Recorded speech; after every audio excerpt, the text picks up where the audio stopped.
And good evening and welcome to the KASS Spotlight. My name is Levi Kones. It's a lovely Monday night, the second Monday of this month of February. This evening I'm very privileged to have with me a veteran political analyst. He's been here a couple of times before. He's back here again. His name is Mr. Javas Bigambo. Welcome to the show. Thank you so much. Good.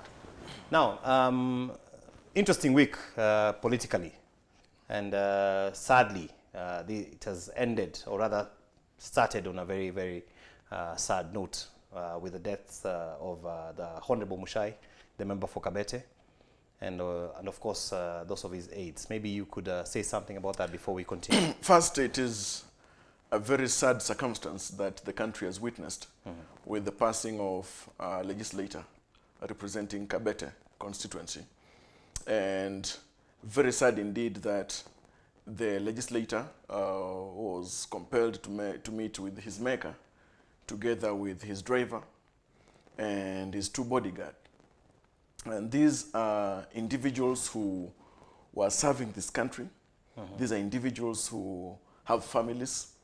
And the kind of distress that now has left all those four families is something that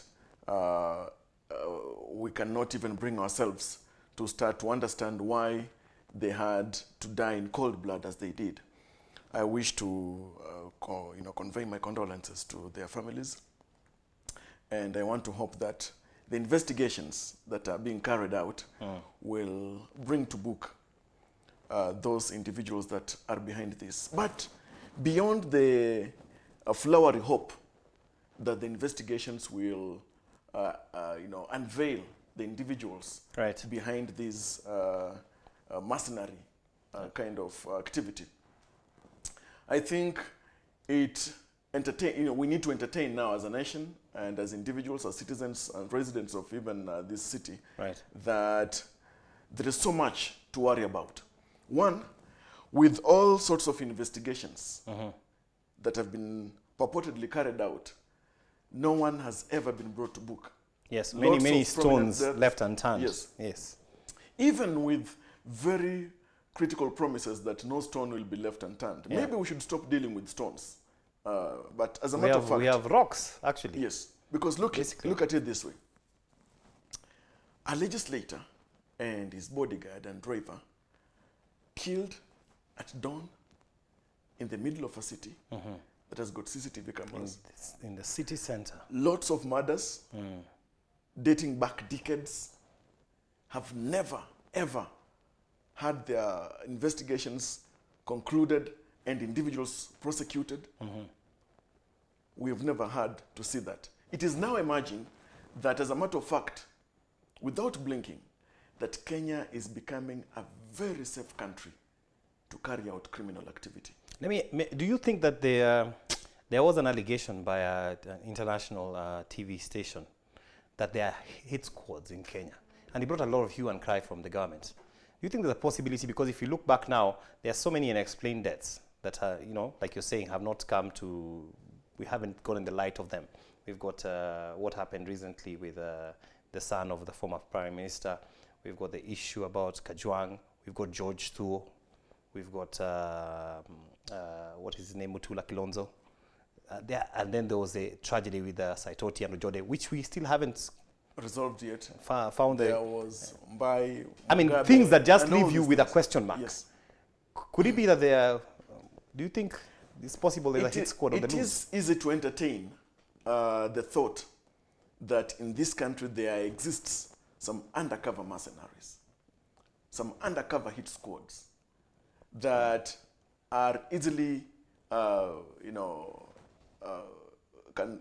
somebody can get to them and have them undertake whatever kind of mission, decapitative exercise that one desires.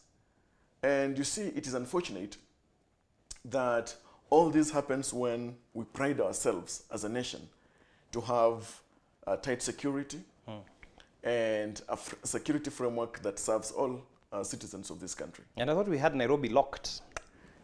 Now, it is clear that... Not just cameras, but, yes, policemen, Nini, patrol. And tying that to a recent remark that maybe the recruitment of police officers should consider individuals who at least have cleared primary school. And all this is worrying. We need now to start interrogating the quality of individuals that need or are recruited into the police service or all security arms. Because the idea of having somebody, for example, merely with an O-level certificate to go into police service or intelligence arm or the military, I think should now be an idea of the past. You think it should be relooked at? Criminals are becoming more intelligent because look at the kind of criminals that we have today. It's possible that these are individuals who are graduates in various degrees but are jobless. It could be individuals who are well exposed or people who are even employed in various Because I think they went out of their way to like camouflage themselves. They must have known their own camera. These are people. The timing is not for idiots. Yes. Suffice it to say, even the timing of the shooting.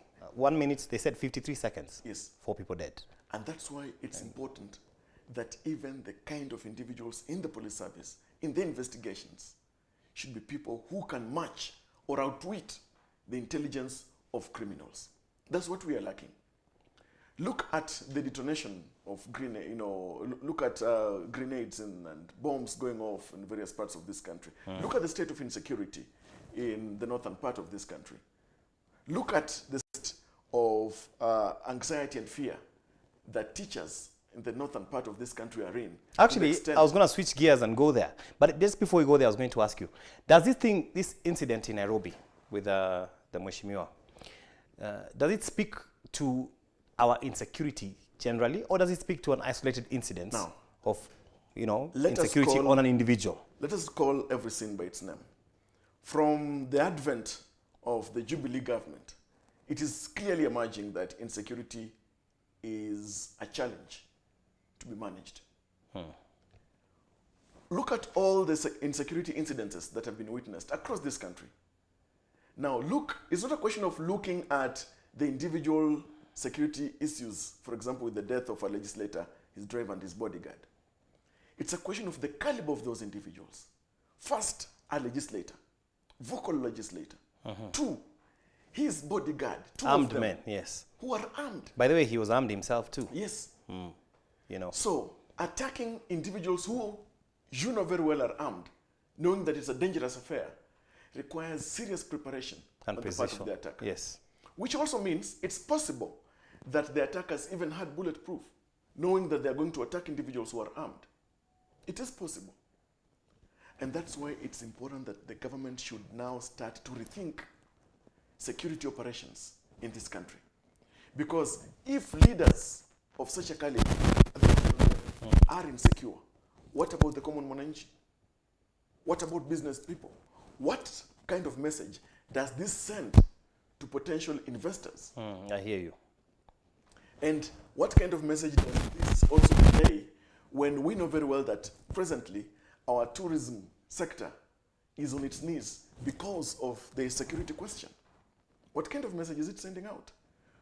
This directly affects the backbone of the economy of this country because tourism is very major to the economy of this country.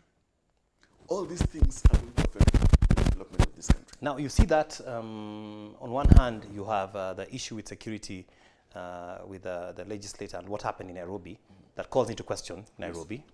Then you have ongoing, last week also, a lot of talk about teachers who don't want to work in Northeastern.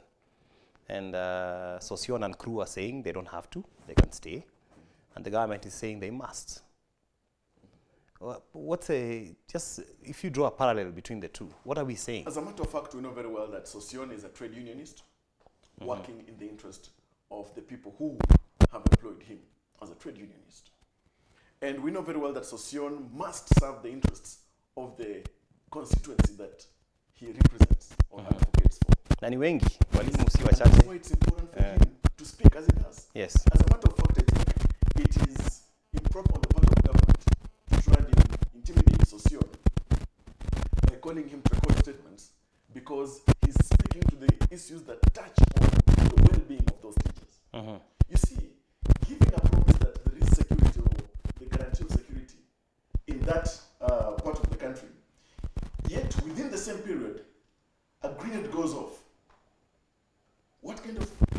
promise are you giving? What guarantee are you giving to these teachers? These teachers, look at what happened last year. A number of teachers were slaughtered. Slaughtered. But government has given its own voice that yes, it happened, but now we are there. The deputy president was there this weekend. The deputy president there went there. If anything, it's for a show of assurance, you know that. Yes. He went there in a helicopter. The other teachers were slaughtered on the road.